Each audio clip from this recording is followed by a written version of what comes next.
Assalamu alaikum wa rahmatullah wa barakatuh. J'espère que vous allez bien. Tu as une demande précise. Tu as envie de demander quelque chose à Dieu. Il y a quelque chose qui te préoccupe, que ce soit au niveau scolaire, niveau sentimental, niveau de ta vie, niveau que tu veux que Dieu t'ouvre les portes dans les domaines. Peu importe, toi seul sais ton problème. Voilà une série de la Fatiha que tu peux faire avec 2 rakats de prière. Mais 2 rakats de prière là, c'est une prière, il faut que tu te couches tôt. C'est une prière que tu vas faire à partir de 3h à 4h du matin. Soit tu mets ton réveil à 3h, soit tu mets ton réveil à 4h. Ça peut te prendre 30 à 1 heure de temps.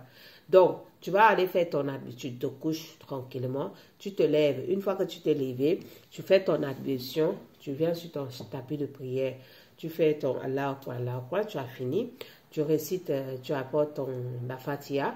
Une fois que tu as fait la Fatiha, au lieu de faire maintenant, le moment de faire la sourate, tu ne feras pas de sourate. Tu vas réciter la Fatiha 7 fois.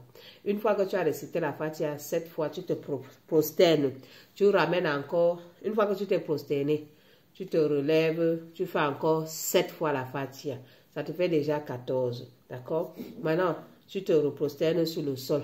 Tu fais ton subhan rabbi azim, tu finis ça, tu te rassois, d'accord? Une fois que tu t'es assis, tu te retournes encore au prosterne, tu as fait ta prière, d'accord? Ta première rakat.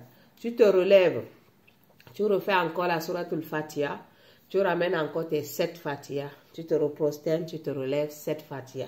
Donc tu as fait tu fais la première Fatiha, maintenant c'est le moment de la sourate, tu fais 7 Fatiha. Donc au total, tu as 8 Fatiha à chaque fois. D'accord? Tu te reposternes en haut et tu te rebaisses encore pour faire ta deuxième rakat. Tu as fini, tu as mis ton premier front par terre, tu te prosternes. Tu as fait maintenant ton Subhan Rabbiyal Azim, Subhan Rabbiyal A'la, c'est 3 fois. Maintenant que tu as fait tes 3 fois, qu'est-ce que tu vas faire? Tu vas tout simplement te lever, tu te rassois. Et tu retournes encore pour la deuxième rakat. Maintenant, tu as fini. Tu refais tes 7 Fatiha. D'accord? Tu as fait tes 7 fois. C'est le moment maintenant pour la dernière rakat là. Tu fais 41 fois la Fatiha. Une fois que tu as fait la 41 fois la Fatiha, tu te rassois. Tu fais ta taïya. Une fois que tu as fini ta taïya, tu fais salam alaikum à droite. Une fois que tu as fini ton salam alaikum à droite, quand tu as fini les 41, là, tu parles d'abord ton problème. Tu te rassois, tu fais ta taïya, tu fais salam alaikum. Quand tu as fini maintenant le salam alaikum là, maintenant le temps de prendre le chapelet, tu ne prends pas, tu te reprosternes encore. Tu ramènes encore 41 fois. Donc dans ta dernière rakat, tu as fait 41, tu t'es assis, tu as fait la taïya, tu refais encore 41 fois. Tu parles de ton problème.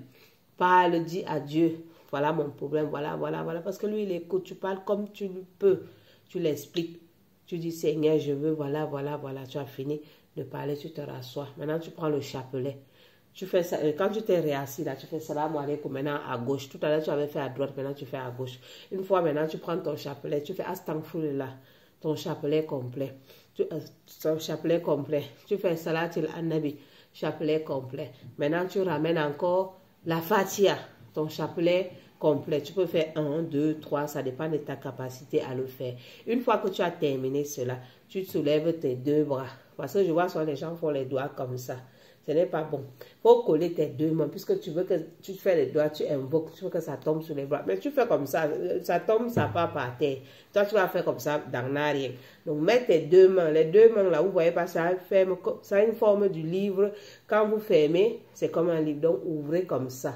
Vous parlez votre doigt. Vous parlez ce que vous voulez. Et puis, vous faites votre doigt.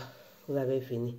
Si tu peux prendre ça même un engagement de 7 jours, tu peux faire ça pendant 7 jours, pendant 2 fois par semaine, 3 fois par semaine. Mais si c'est ton problème, il est sérieux, très grave, enchaîne 1 semaine.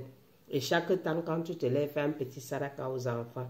Dieu va résoudre ton problème très rapide. Même si le problème est si grave comment, même si c'est dans ton foyer, même si peu importe la situation, même si c'est dans le domaine finance que tu veux, même si c'est dans le domaine des actes, dans tout, tu demandes. Il va t'exaucer. Voilà pourquoi on dit, vous êtes sur la page spirituelle, que ce soit avec la nature ou avec le Seigneur. Donc, si vous aimez ce genre de vidéos, n'hésitez pas de liker surtout cette vidéo pour me montrer que vous aimez ce genre de vidéos et je vous donnerai plus de vidéos ainsi pour des prières, pour ceux qui veulent faire des demandes avec des prières. Donc ça, c'est pour les demandes précises et c'est une faïda de la Fatiha. Il y a plusieurs prières nocturnes que vous pouvez faire, mais au fur et à mesure, nous allons avancer. De temps en temps, je vous en donnerai plus. Et n'hésite pas de t'abonner, like et abonne-toi et mets un petit commentaire surtout. Voilà, et je vous donnerai une autre prière pour ça. C'est en cas d'un problème aussi qui vous dérange dans votre corps. Mais ça, c'est pour une demande, que ce soit d'un problème, que ce soit de quelle richesse, que ce soit de quelque chose que tu veux. Avec un cœur, tu le veux. Demande à Dieu, il va t'exaucer avec la Fatiha. Vous savez qu'on ne peut pas faire une prière sans la Fatiha. Donc, vous pouvez prendre ces mêmes Fatiha pour faire des prières nocturnes et Dieu vous exaucera. Juste la Fatiha, le siri de la Fatiha. Donc, à bientôt.